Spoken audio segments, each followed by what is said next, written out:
গোটা দেশ রীতিমতো স্তম্ভিত হয়ে গিয়েছে এই ঘটনা যখন সামনে এসেছে যে এতজন সন্ত্রাসী, প্রত্যেকেই চিকিৎসক, প্রত্যেকেই ডাক্তার, এবং তারপর আমরা একটা নতুন শব্দবন্ধ পেয়েছি, হোয়াইট কলার সন্ত্রাসী বা সাদা কলার সন্ত্রাসী। এরা কারা?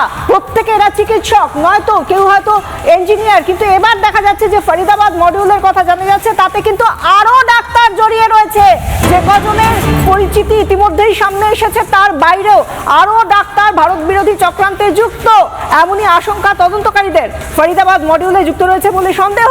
ফরিদাবাদ মডিউল, মনে রাখতে হবে, জৈশ-ই মোহাম্মদ সরাসরি এই ফরিদাবাদ মডিউলকে পোষণ করে এসেছে এতদিন ধরে, এবং সেই ফরিদাবাদ মডিউলে যুক্ত রয়েছে আরো ডাক্তার, এমনটাই সন্দেহ তদন্তকারীদের। ইতিমধ্যে কয়েকজনকে চিহ্নিত করেছেন তদন্তকারীরা। আমরা জানি প্রত্যেক দিনই কিন্তু নতুন নতুন করে এদের কিন্তু নাম উঠে আসছে। আমরা আজকে দেখতে পাচ্ছি যে উমর নবীকে সঙ্গে তার যুক্ত হওয়া বিভিন্ন লোকজন, তারা ডাক্তার। আবার দেখা যাচ্ছে যে মুজাম্মিল শাকিলের বোন বাংলাদেশ থেকে MBBS করে এসেছে, সে একজন ডাক্তার।